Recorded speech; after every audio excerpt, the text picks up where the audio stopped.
Assalamualaikum warahmatullahi wabarakatuh. Mari klik subscribe di channel ini dan aktifkan tanda loncengnya untuk mendapatkan update pemberitahuan di video berikutnya.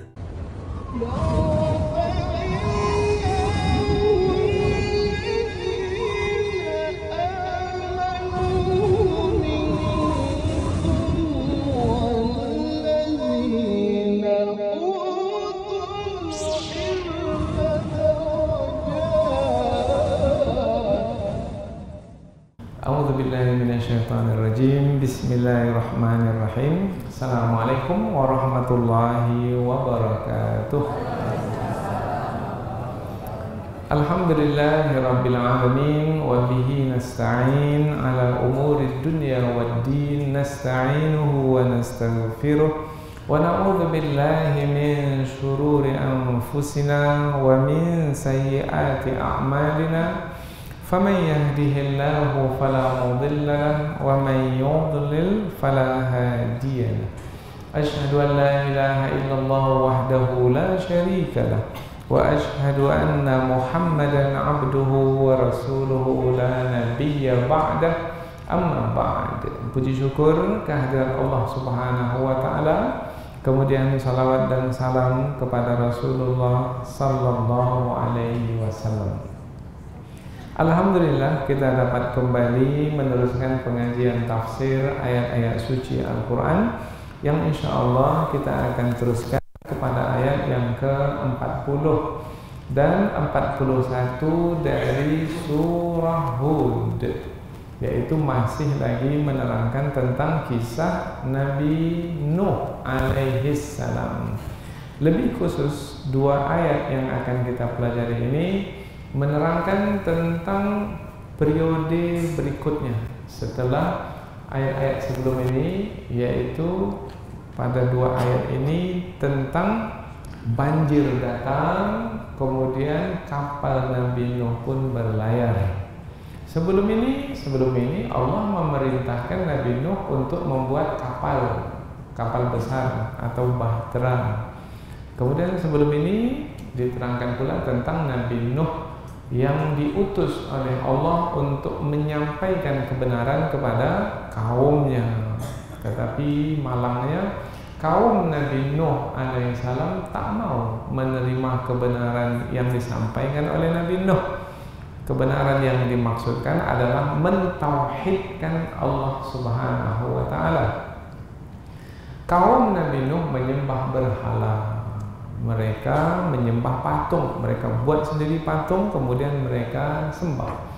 Datang Nabi Nuh menyampaikan kepada mereka patung itu tidak memiliki kekuasaan apa-apa, tidak mampu mendatangkan manfaat, tidak mampu menolak mudarat.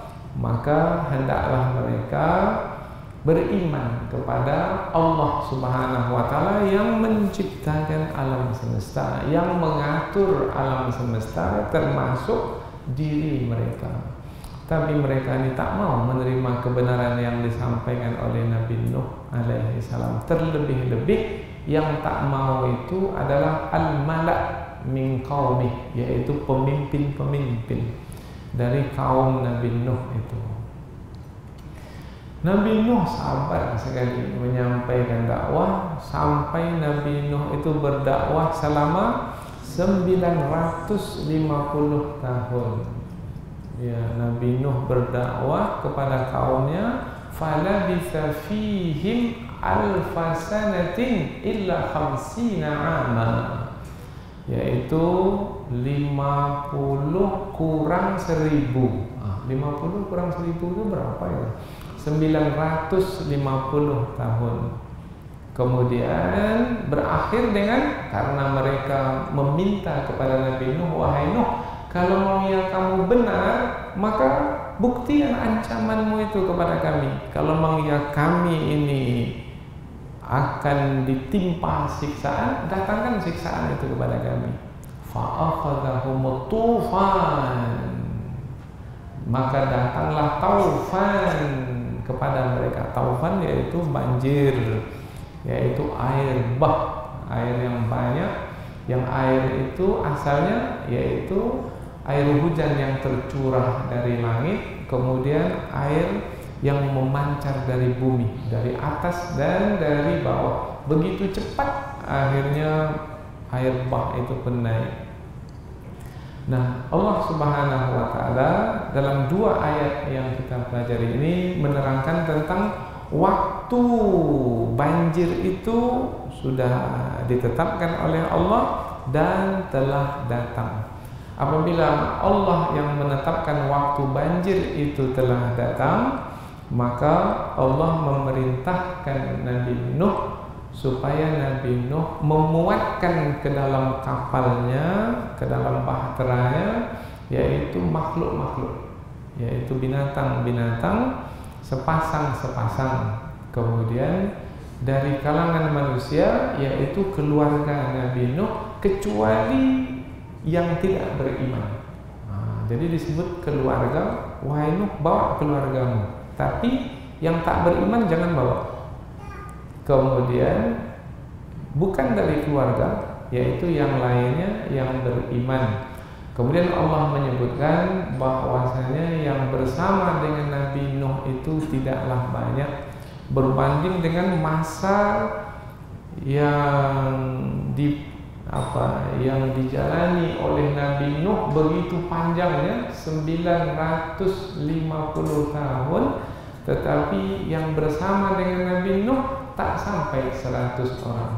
Jadi ada yang mengatakan 80 orang, ada yang mengatakan 79, 78, bahkan ada yang mengatakan dalam riwayat hanya 8 atau 7 orang saja. Nah, jadi berbanding dengan 950 tahun, bermakna jumlah yang tadi kita sebutkan itu sangat sedikit sekali. Nah, apabila banjir sudah naik, kemudian bahtera itu mulai air, Allah perintahkan kepada Nabi Nuh supaya menyeru orang-orang beriman yang ada di dalam kapal itu supaya menyebut nama Allah. Karena Allah lah yang membuat bahtera itu berlayar, dan nanti Allah lah yang membuat bahtera itu berlabuh. Berlayar, bergerak, berlabuh, nanti berhenti di satu tempat apabila banjir itu susut.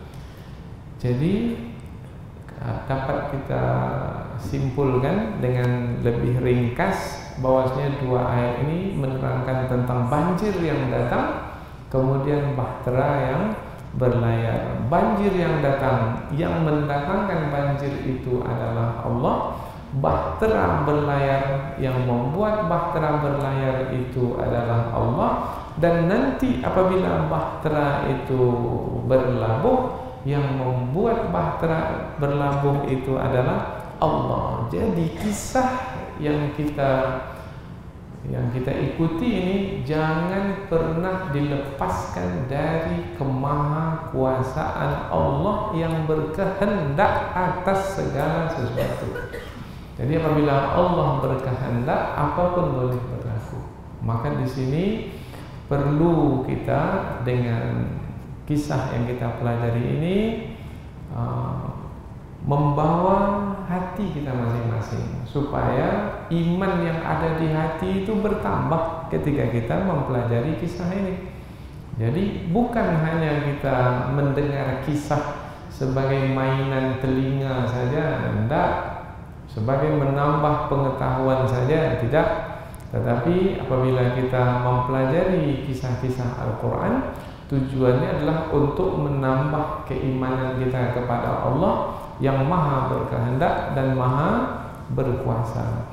Apabila Allah berkehendak dan berkuasa pada masa dahulu membinasakan orang-orang kafir tanpa tersisa satupun, apakah Allah mampu juga sekarang dengan kehendak dan kuasanya untuk menghabisi semua orang kafir tanpa tersisa satupun?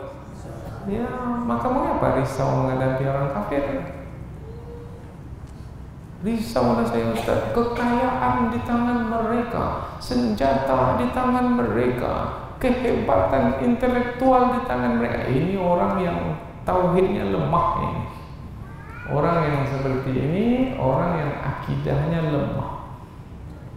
Oh, tak bisa kita Ustaz. Mereka adalah orang-orang yang kaya raya, yang menguasai. Ini orang yang akidahnya bermasalah. Maka ketika kita mengaji khususnya ayat-ayat Al-Quran berkaitan dengan kisah-kisah pada masa dahulu, maka nilai-nilai akidah itu kita fahami, kita hayati, dan kita tanamkan kuat di dalam hati, sehingga ketika kita menjalani hidup saat ini lebih mudah bagi kita menjalani hidup seberat apapun ujian yang menimpa kita pada hari ini, sebab kita menjalani hidup dengan kebersamaan dengan Allah yang maha berkuasa atas segala sesuatu. Silakan saja manusia berkehendak. Silakan orang-orang kafir yang membenci agama Islam itu berkehendak apa saja, rencana jahat enggak, apa saja silakan. Tetapi di sana ada yang berkehendak, yang kehendaknya itu di atas segala kehendak, dan kehendaknya yang akan berlaku. Silakan saja manusia berkehendak, mau berkehendak apa. Kalau Allah tidak menghendaki, tak jadi, tak jadi. Orang kafir berkehendak hendak membunuh Nabi Muhammad pada malam itu, sudah dikepung rumah Rasul. Mereka berkehendak, Allah berkehendak hambaku itu selamat. Maka Nabi Muhammad pun selamat keluar dari kepungan tanpa mereka melihat Nabi Muhammad. Malam itu Nabi Muhammad berhijrah ke Madinah. Begitu juga pada hari ini, apapun yang berlaku, manusia berkehendak, manusia berkuasa, tapi di sana ada yang berkehendak di atas kehendak manusia. Di sana ada yang berkuasa di atas kuasa manusia. Apabila telah datang ketetapan Allah, tak ada satupun yang mampu untuk menghalangnya. Inilah dia dua ayat yang akan kita pelajari dalam kesempatan ini. Jadi dalam pembahasan kisah, kita tidak hanya ingin mengetahui tentang kisah sebagai pengetahuan, tetapi lebih dari itu adalah untuk menambah keimanan kita kepada Allah Subhanahu wa taala. Selanjutnya kita pindah ke tafsir ayat, yaitu setelah mukaddimah tadi kita pindah ke tafsir. Tapi sebelum pindah ke tafsir, kita akan membaca dua ayat terlebih dahulu sebagai wasilah, yaitu sarana untuk mendekatkan diri kepada Allah. Karena setiap huruf yang kita baca, berapa kita dapat pahala? 10. Baca 2 huruf 20, 3 huruf 30. Nah, inilah dia wasilah, sarana untuk mendekatkan diri kepada Allah. Dekat diri kita kepada Allah dengan amal-amal saleh ini yang banyak pahalanya ini, mudah-mudahan hati kita dijernihkan oleh Allah, fikiran kita dibukakan, sehingga kita dengan mudah dapat memahami kandungan ayat. Allah Subhanahu wa taala berfirman, a'udzubillahi minasyaitonirrajim, bismillahirrahmanirrahim. Hatta idza jaa amruna wa farattan nur qul nahmil fiha min kullin zawjayn ithnain wa ahlaka illa man sabaqa alaihi alqawlu wa man aman wa ma amana ma'ahu illa qalil. Wa qala irkabu fiha bismillahi majriha wa mursaha inna rabbi laghafurur rahim. Allah berfirman, hatta sehingga, idza apabila, jaa telah datang, amruna ketetapan kami. Kami di sini adalah Allah. Wa fara dan memancar, at-tanur memancar, dapur memancar apa? Memancarkan air. Jadi air memancar di dapur. Apa maksudnya? Nah, nanti kita sebutlah Dapur itu tempat memasak roti. Dapur, kalau orang Arab itu memasak rotinya, ada dapurnya, tungku dari tanah. Nah, disitulah diletakkan api, diletakkan roti itu menjadi masak. Jadi api di situ, kemudian diletakkan roti yang mentah di dalam tungku itu menjadi masak. Biasanya api di situ, sekarang keluar air. Itu tanda bahwasanya banjir besar akan datang. Nah, itu tandanya. Atau dari situlah mulainya air banjir itu datang. Mulainya itu dari dapur atau dari tungku. Kulna, maka kami berfirman, kami di sini adalah Allah berfirman kepada siapa? Kepada Nabi Nuh, ihmil, kul nahmil, bawalah, muatkanlah, fiha, ke dalamnya, ke dalam bahtera, min kullin, dari tiap-tiap apa saja makhluk, zaujain itsnaini, pasangan. Kalau disebut pasangan berarti jantan dan betina. Kalau untuk manusia laki-laki dan perempuan.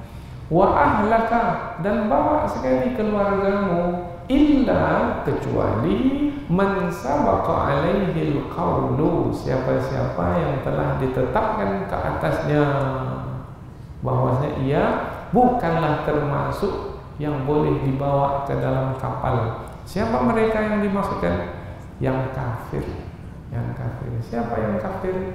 Ada istri Nabi Nuh kafir, ada satu lagi anak Nabi Nuh kafir. Nah, ini termasuk keluarga Nabi Nuh. Ada yang mengatakan istri Nabi Nuh itu ada dua, yang satunya beriman dan yang satunya kafir.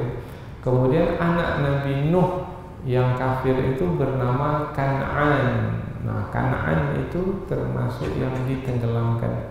Ada 3 lagi anak Nabi Nuh, tetapi tidak kafir, bersama dengan Nabi Nuh dalam bahtera, yaitu ada Sam, ada Ham, ada Yafith. Nah, 3 anak Nabi Nuh. Dari yang 3 inilah keturunan manusia pada hari ini. Nah, jadi kita ini dari yang 3 ini. Dari yang 3 ini dari yang mana kira-kira ini? Nah, tak tahulah yang mana. Yang penting dari keturunan Nabi Nuh lah kita ini. Dan Nabi Nuh itu dari Nabi Adam alaihi salam. Wa man amana, dan bawa sekali yang beriman. Wa man amana, dan tidaklah beriman ma'ahu, bersama dengannya, illa qalil, kecuali sedikit sekali. Berapa jumlah sedikitnya? Maka disebutkan oleh para ulama tafsir bilangannya seperti yang kita sampaikan tadi, yaitu ada yang mengatakan 7, 8, 78, 79, 80. Kita baca dari awal. Sehingga apabila telah datang keputusan kami dan memancar air dari dapur, kami berfirman, muatkanlah ke dalam bahtera itu dari tiap-tiap makhluk sepasang, dan bawalah keluargamu, kecuali yang telah berlaku ketetapan Allah, yaitu yang tidak beriman, yang kafir, jangan bawa. Dan juga bawalah yang telah beriman dari kaummu, dan tidaklah yang beriman bersama dengannya, bersama dengan Nabi Nuh, kecuali sedikit. Ayat berikutnya, wa qala, dan Nabi Nuh berkata, irkabu fiha, maknanya adalah berlayarlah kamu di dalam bahtera itu, bismillah, dengan nama Allah, majreha, yang menjalankan bahtera itu.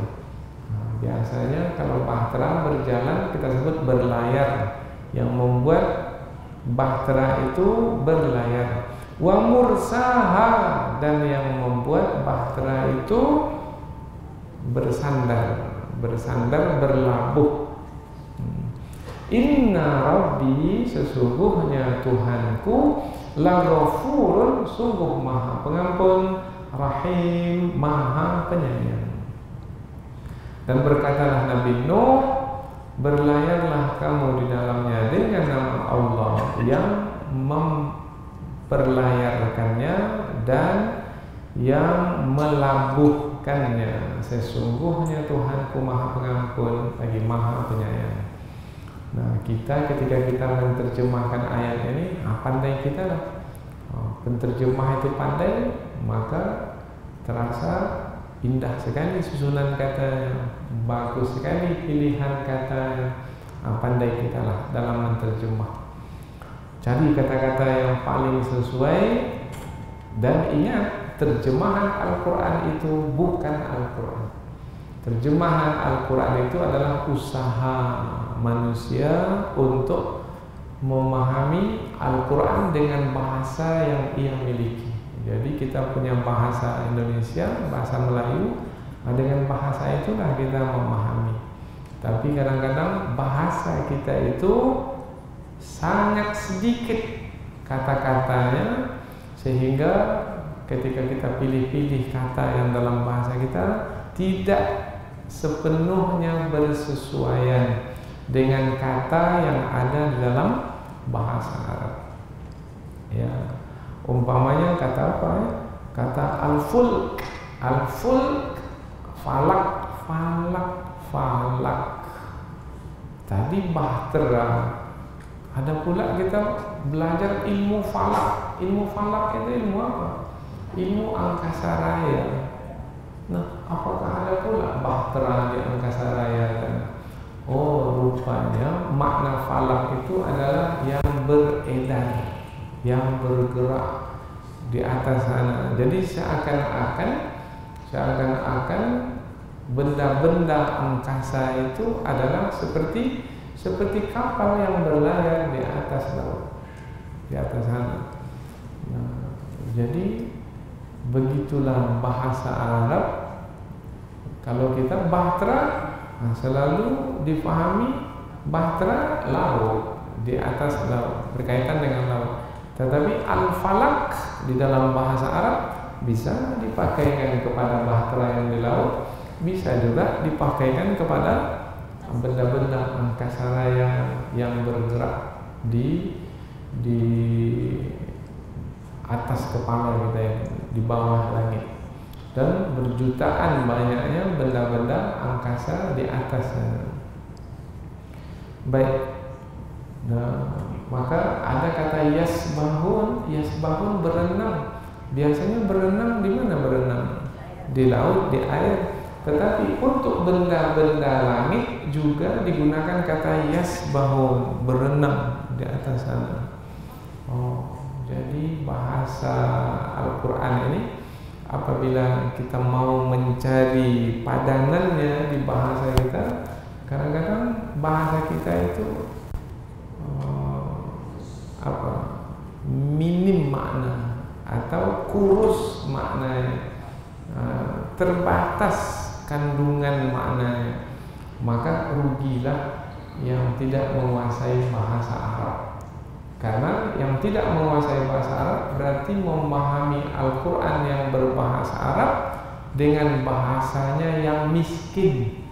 Nah, alangkah beruntungnya kalau memahami Al-Quran dengan bahasa Al-Quran, yaitu bahasa Arab. Nah, belajarlah bahasa Arab. Susah kan belajar bahasa Arab? Tidak susah. Bahkan kita jumpai banyak pakar-pakar bahasa Arab di dunia bukan dari kalangan orang Arab, tapi dari kalangan orang yang bukan Arab. Orang India pandai pakar di dalam bahasa Arab. Orang Indonesia juga tidak kalah banyak di antara Indonesia yang pakar bahasa Arab. Baik, dua ayat yang akan kita pelajari masih lagi tentang kisah Nabi Nuh alaihi salam, yaitu lebih khusus tentang banjir yang telah ditetapkan masanya oleh Allah, bahtera yang berlayar di atas air banjir besar itu.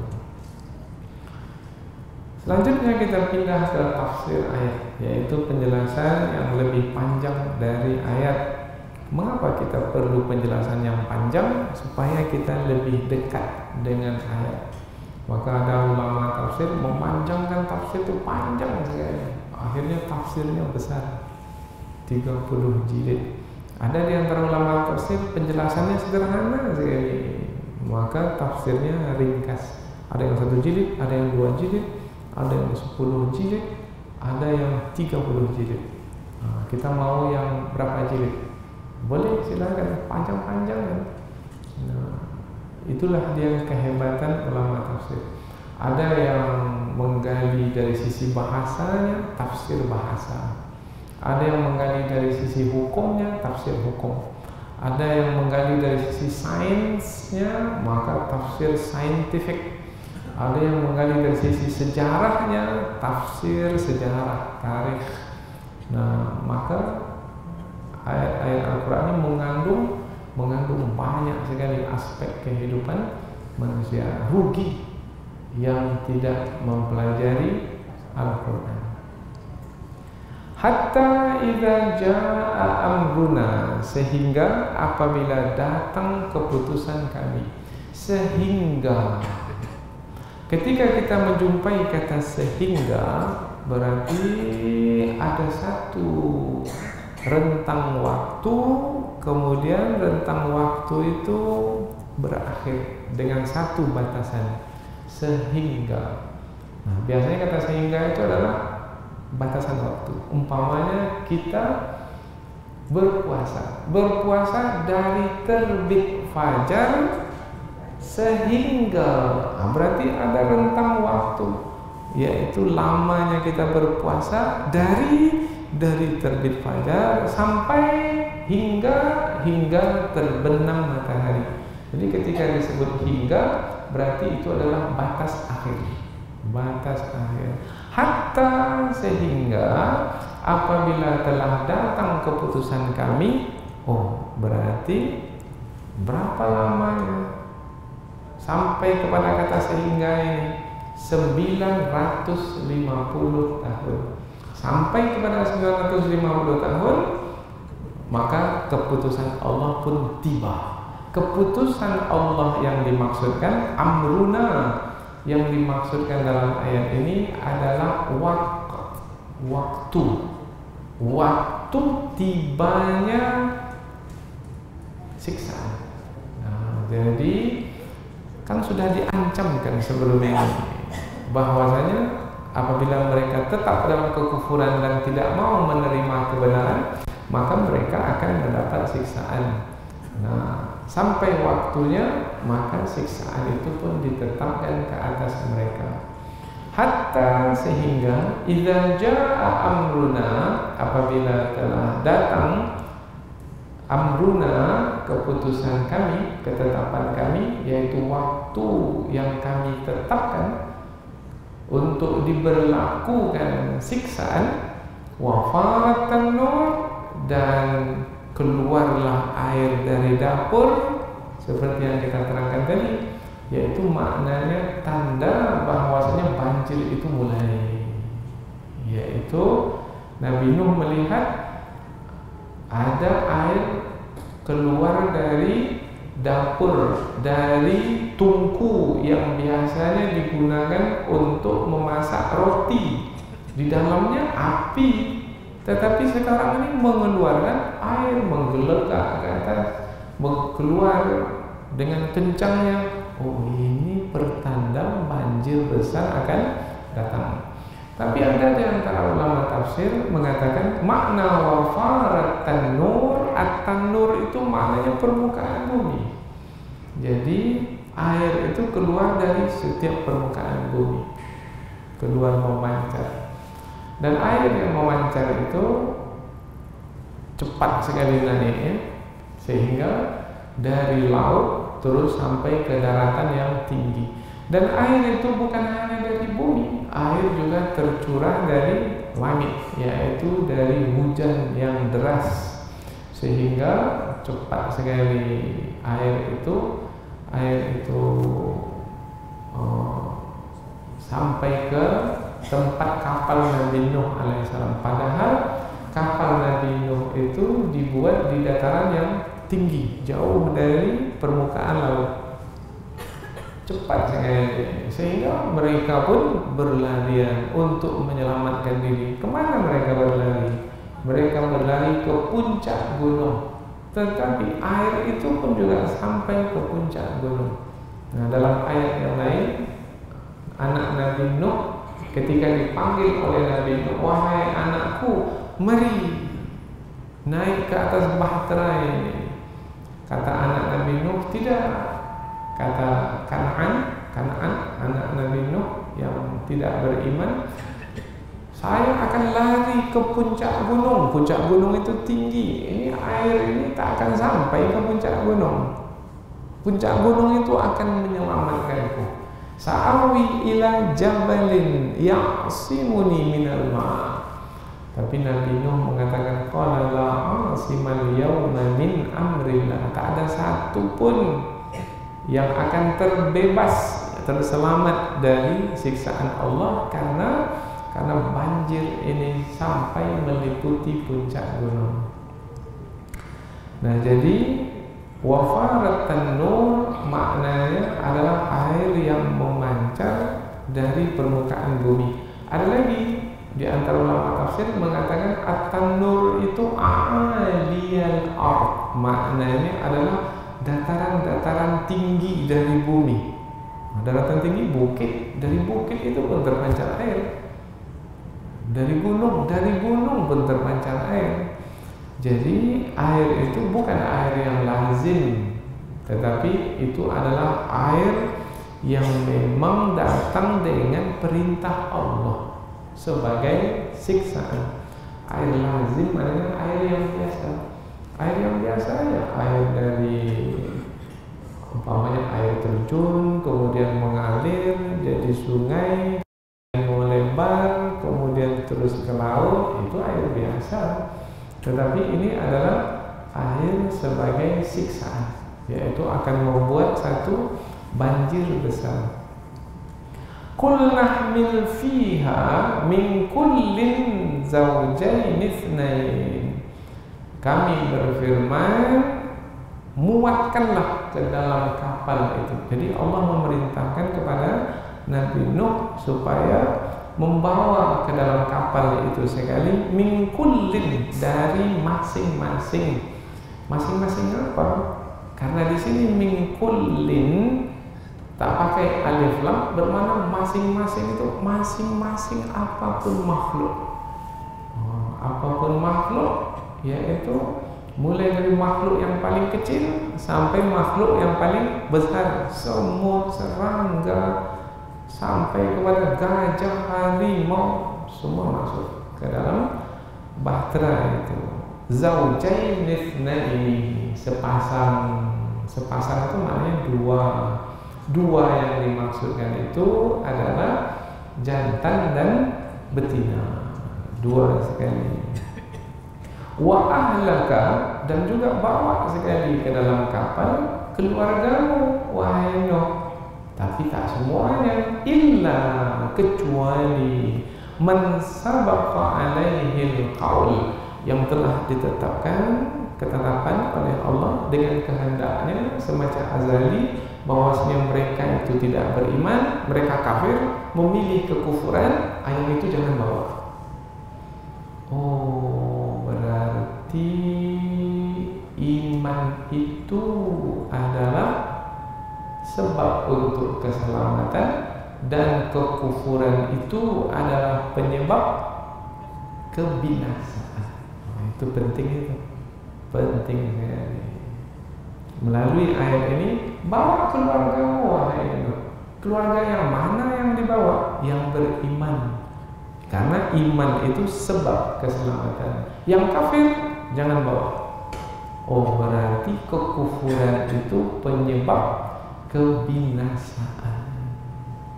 Jadi apabila berhadapan orang beriman dengan orang kafir, maka yang akan binasa itu adalah orang kafir.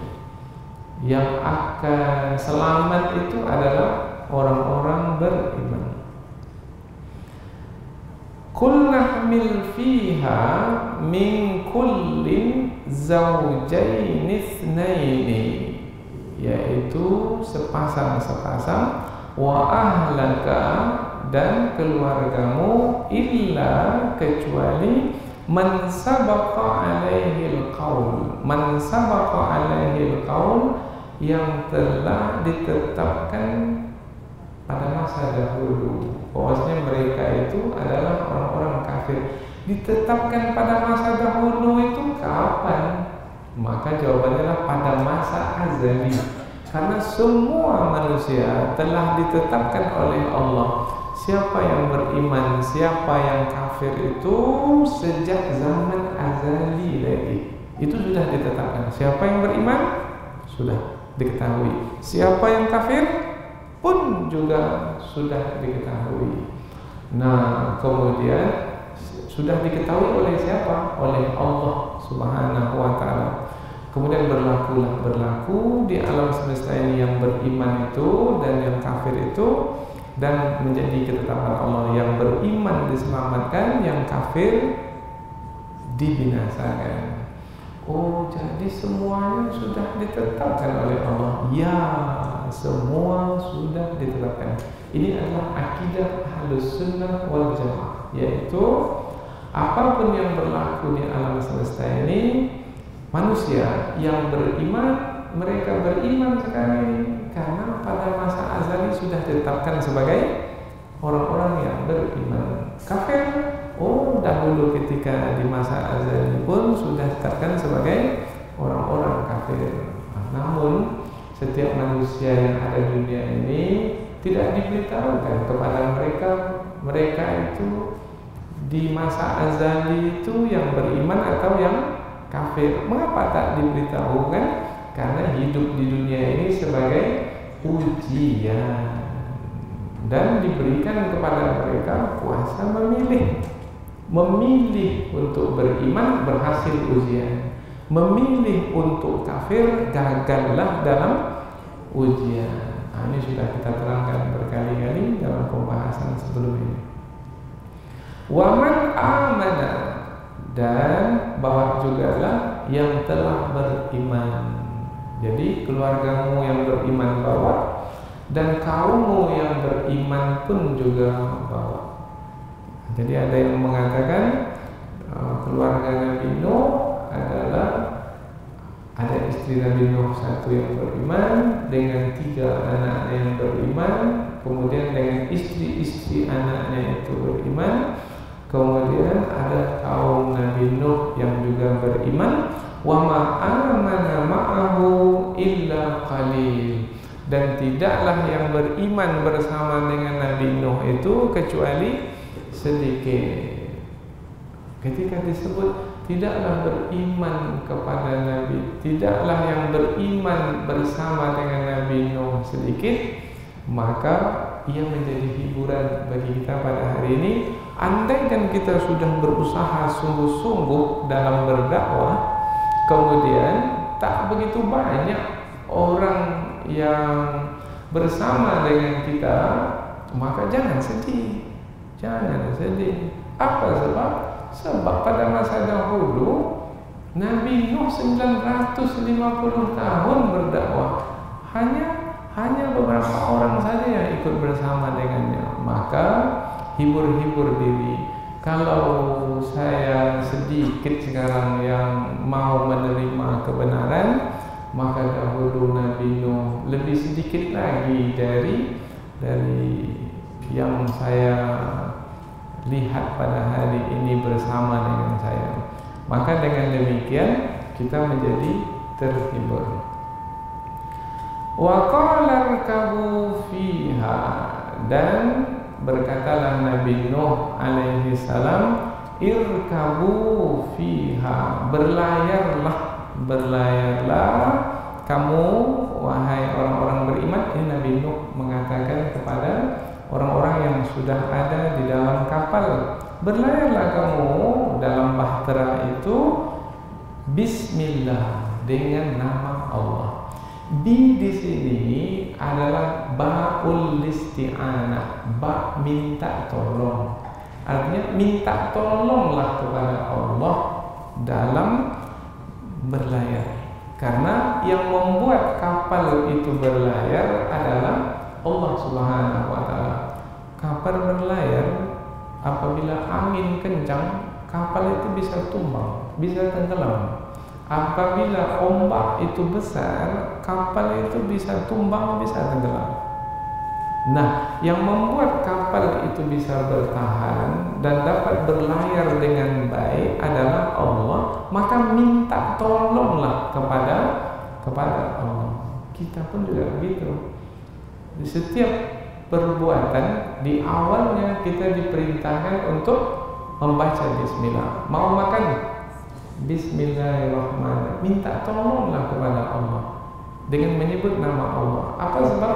Sebab kita tidak dapat memastikan makanan yang kita makan ini bisa sampai ke perut atau tidak. Mana kita bisa memastikan?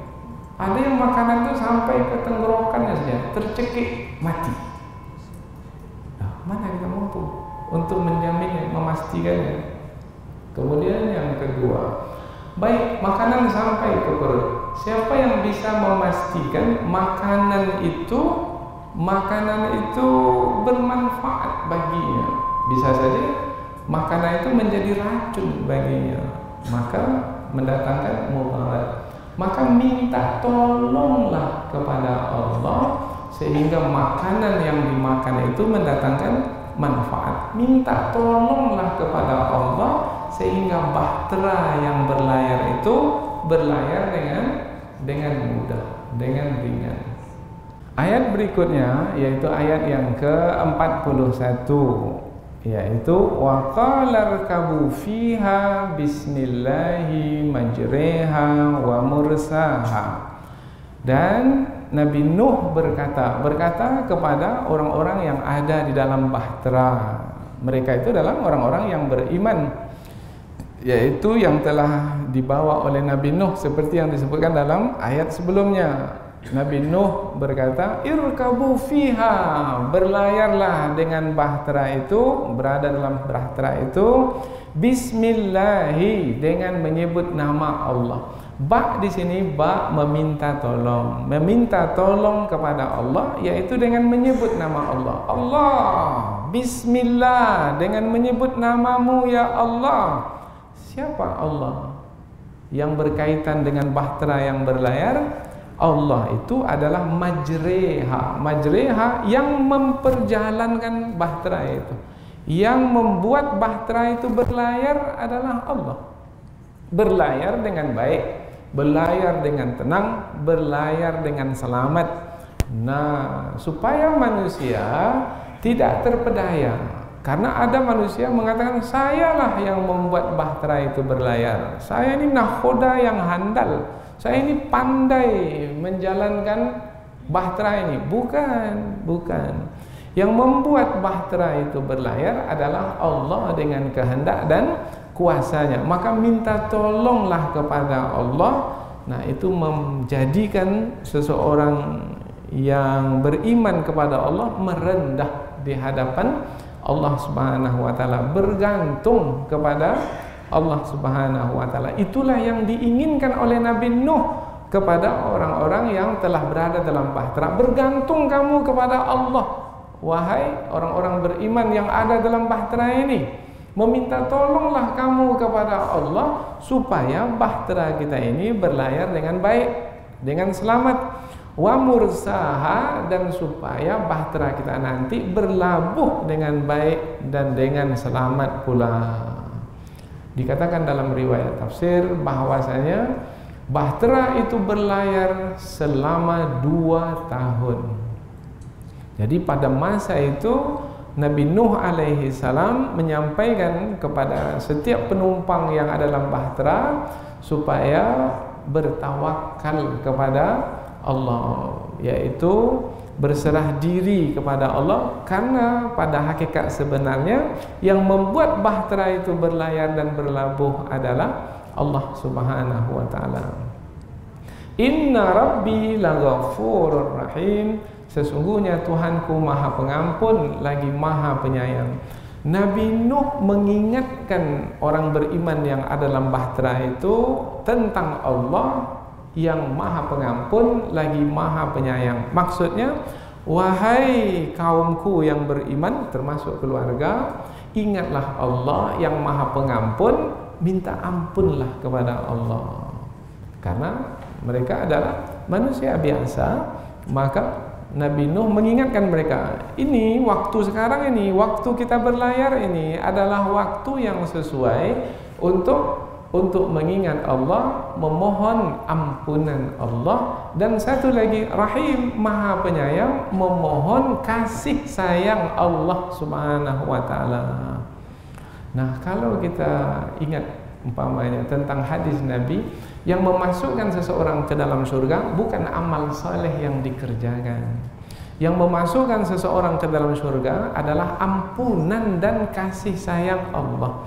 Nah, ayat ini pula ditutup dengan Allah Maha Pengampun oleh Maha Penyayang. Maksudnya, wahai orang-orang beriman, Allah Maha Pengampun memberikan ampunan kepadamu, Allah yang Maha Penyayang memberikan kasih sayangnya kepadamu, yaitu rahmatnya.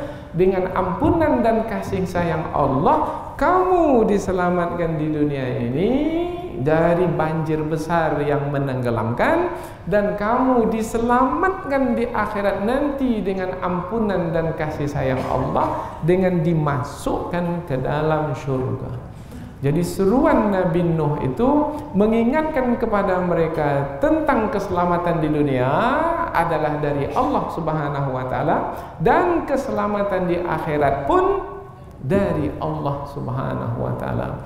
Jadi seorang nabi kapanpun waktunya sebelum naik bahtera mengingatkan kepada Allah, kemudian di dalam bahtera pun juga mengingatkan kaumnya kepada Allah Subhanahu wa taala, karena kebaikan dan keselamatan itu adalah ketika manusia bersama dengan Allah Subhanahu wa taala, dan keburukan dan kebinasaan ketika manusia berpaling dari Allah Subhanahu wa taala. Pelajaran yang sangat berharga dari dua ayat yang berkaitan dengan kisah Nabi Nuh alaihi salam, mudah-mudahan kita mendapatkan manfaatnya. Subhanakallahumma wa bihamdika asyhadu an la ilaha illa anta wa astaghfiruka wa atubu ilaik. Wassalamualaikum warahmatullahi wabarakatuh.